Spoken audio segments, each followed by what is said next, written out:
नमस्कार दोस्तों, आज हम आपकी प्रश्नावली चल रही है 12 प्रश्नावली। उसका नाम है गुणन खंडन। उसका क्वेश्चन नंबर 1 हमने करा दिया था। उसमें जो सवाल थे उनमें से 2 सवाल हमने छोड़ दिए, वो सवाल आपको करने थे।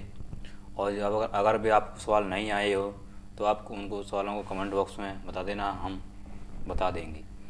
अब देखते हैं ये हटानी। क्वेश्चन नंबर आपका 2 है, उसमें कुछ सवाल दे रखे हैं, उन सवालों को करने हैं। तो सवाल पढ़ते हैं। निम्नलिखित व्यंजकों के गुणनखंड कीजिए। क्या कीजिए? निम्नलिखित व्यंजकों के गुणनखंड कीजिए। देखिए पहला सवाल है आपका, निम्नलिखित व्यंजक 7x माइनस 42। तो पहले हम इसमें पहला पद कौन सा है? पहला पद है आपका 7x, इसके खंड करेंगे तो 7 इंटू एक्स। ऐसे ही यहाँ पर आपका दूसरा पद है आपका 42, इसके खंड करेंगे तो चक पहले करें 2 इंटू 21, फिर इसके खंड करेंगे 2 इंटू 3 इंटू 7। सही है। अब इसके क्या खंड है? 42। और तो अब सवाल को लिखेंगे 7x माइनस 42 बराबर 7 इंटू एक्स और माइनस 2 इंटू 3 इंटू 7। इसमें से कॉमन क्या आ रही है? क्या करने हैं? इसके निम्न व्यंजकों के गुणनखंड कीजिए। इसमें से कॉमन क्या आ रहा है? 7 आ रहा है। क्या आ रहा है? 7। यहाँ बची x माइनस यहाँ का बची 2 और 3। कितनी बची? 2 और 3। 2 3 तो गुणा कीजिए 6। तो आपका गुणन खंडन तो ये है गुणन खंडन। अगर इसमें सारो गुणन खंड पूछे, क्या पूछे? सार गुणन खंड पूछे तो क्या आएगा? 7। जो दोनों में हो वो सारो गुणन खंड होते हैं, और जो दोनों में ना हो वो और गुणनखंड ये हो जाएंगे। दोनों में कॉमन ये है तो गुणनखंड हो गए। अब देखिए, अब डायरेक्ट भी इस सवाल को हम कर सकते हैं। यहाँ पर इसमें से क्या लेंगे? कॉमन। कितने कॉमन आ गए? 7 बची x, 7 का भाग 42 में दीजिए 6 बार, तो इसमें सारा गुणनखंड ये हो गया और गुणनखंड ये हो गया। ऐसे ही यहाँ पर देखिए, यहाँ पर भी आपका पहला पद है आपका 6p, इसको हम लोग 2 इंटू 3 इंटू पी। ऐसे यहाँ पर 12 दूसरा पद है आपका, तो 2 इंटू 3। सही। अब क्या लिखेंगे? सवाल को लिखो 6p माइनस 12, लिखो 2 इंटू 3 इंटू पी, चिन्ह का माइनस 12 का मान कितना है? 2 इंटू 3। कॉमन लीजिए। इसमें से कॉमन क्या आएगा? एक तो 2 आ रही है, एक बस 2 आ रही है, एक 3 आ रही है, बची कोष्टक में p, यहाँ पर बची 2। तो 2 को गुणा 3 से कीजिए 6 और कोष्टक में p माइनस 2। ये आपका ये तो हो गया आपका गुणन खंड। कौन सा? ये पूरा।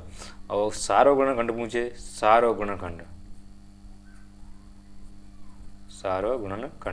पूछे तो क्या हो जाएगा? 6। जो दोनों में कॉमन आती है, जो सभी जो पद होते हैं उनमें सभी में कॉमन आती है, वह सारो गुणनखंड होते हैं। अब चलते हैं हम तीसरे नंबर सवाल, 3 नंबर सवाल की ओर। देखिए ये आपका है 3 नंबर सवाल। क्या नंबर है? 3 नंबर सवाल। इसमें हम पहला पद है आपका, पहला पद और ये दूसरा पद।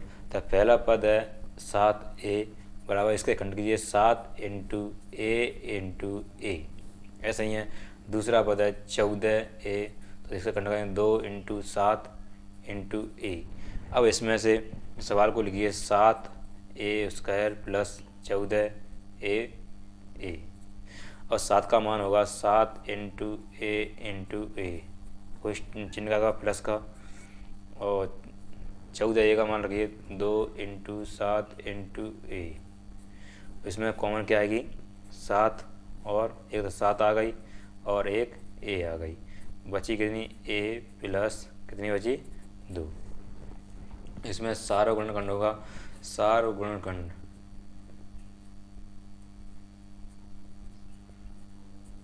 सार्वगुणनखंड होगा 7a और एक होगा गुणनखंड।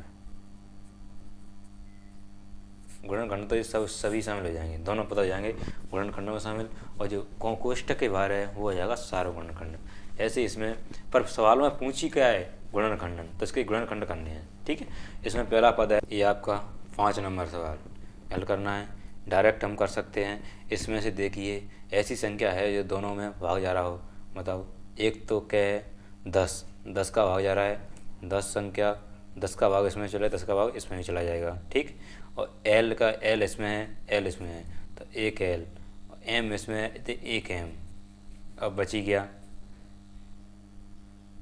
क्या 10 का भाग 10 में 20 में दिए 2 बार, 2 बार, और एल में एक एल से एक एल कट जाएगी तो कितनी बची एक एल, एक एम से एम कट जाएगी तो एम बचेगी नहीं, चिन्ह प्लस का। 10 का भाग 30 में दीजिए, कितनी बार देंगे 3 बार, कितनी बार 3 बार। यहाँ का बची एक तो ए बची, एक एल से एल कट गई, एम से एम कट गई, क्या बची, तो ये हो गया आपका सार्वगुणनखंड, और ये पूरा हो गया क्या गुणनखंड, क्या हो गया गुणनखंड।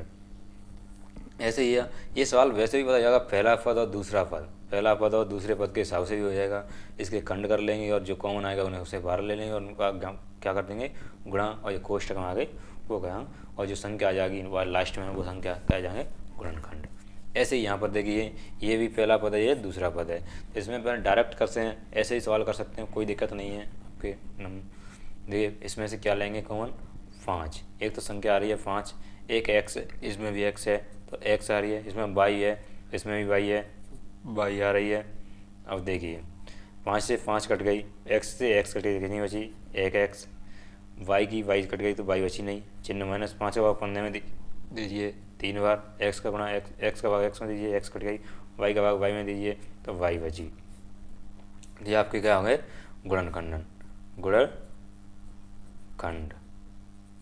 और जो है ये सार्वगुणनखंड, सार्वगुणनखंड इसमें पूछे नहीं है पर हम बता रहे हैं आपको। चलो अब चलते हैं हम आपके 7 नंबर सवाल की ओर, देखते हैं 7 नंबर सवाल है। ध्यान रखना ये सवाल वैसे भी हो सकता है, देख करा सकते हैं, देख कराओ। देख पहला पद है आपका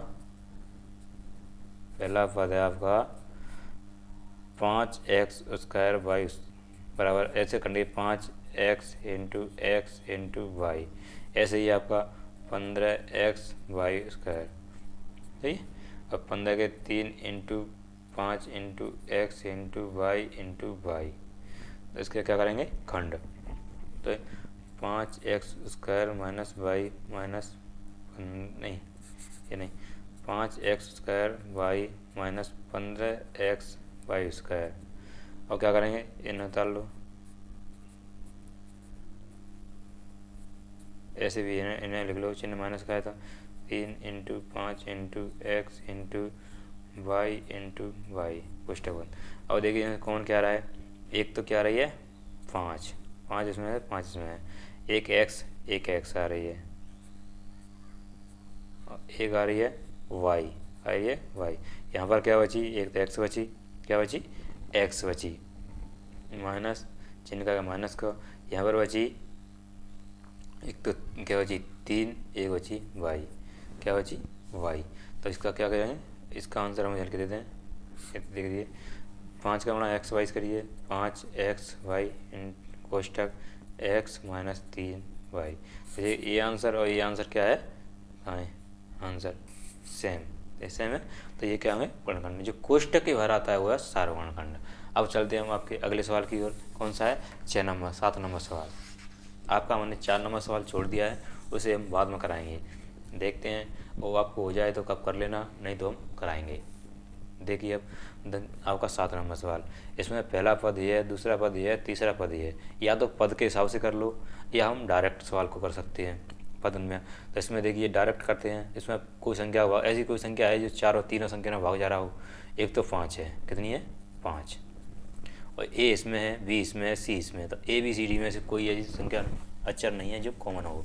तो क्या करेंगे, 5 का भाग 10 में दीजिए 2 बार, और ए स्क्वायर माइनस 5 का भाग 15 में दीजिए 3 बार, और बी स्क्वायर प्लस ऐसे 5 का भाग 20 में दीजिए कितनी बार देंगे, 4 बार, और सी स्क्वायर। ठीक है, तो ये क्या हो गए गुणनखंड, क्या आ गए गुणनखंड। अब बताओ, आपको हम ये सवाल वैसे भी करा सकते हैं। देखो, पहला पद है आपका 10 ए स्क्वायर बराबर 2 × 5 × ए। ऐसे भी दूसरा पद है आपका 15 बी स्क्वायर, तो 3 माइनस को छोड़िए, माइनस को मत लीजिए, माइनस तो सवाल में ही है, 3 × 5 × बी, ऐसे ही है 20 सी स्क्वायर, ऐसे ही 2 × 2 × 5 × सी। तो देखिए एक इसमें अब क्या निकालने है, गुणनखंड।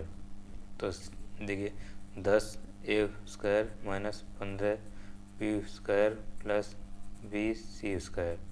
तो ए का मान है, इसमें 2 है, इसमें 2 नहीं है, तो इसमें 2 है, तो मतलब 2 कोई कॉमन नहीं आ रही है।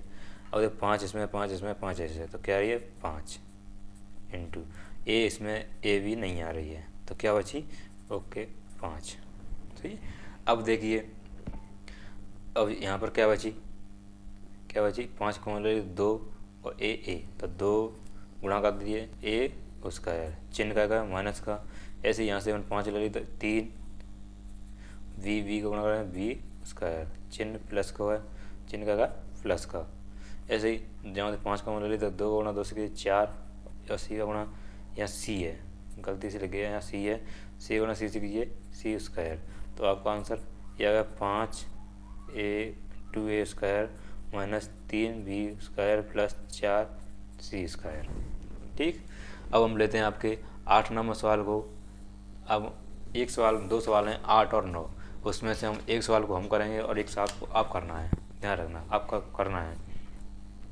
चलो हम देखते हैं, एक सवाल है आपका, इस सवाल को हम लेते हैं और इस सवाल को आप करना। ठीक, तो पहला पद है, इसमें से देखिए कॉमन क्या आ रहा है कॉमन, देखिए इसमें तो एक तो x इसमें भी, x इसमें भी, x इसमें भी है, तो x, y इसमें, y इसमें, y इसमें, तो y भी आ रही है, z इसमें, z इसमें, z इसमें, z।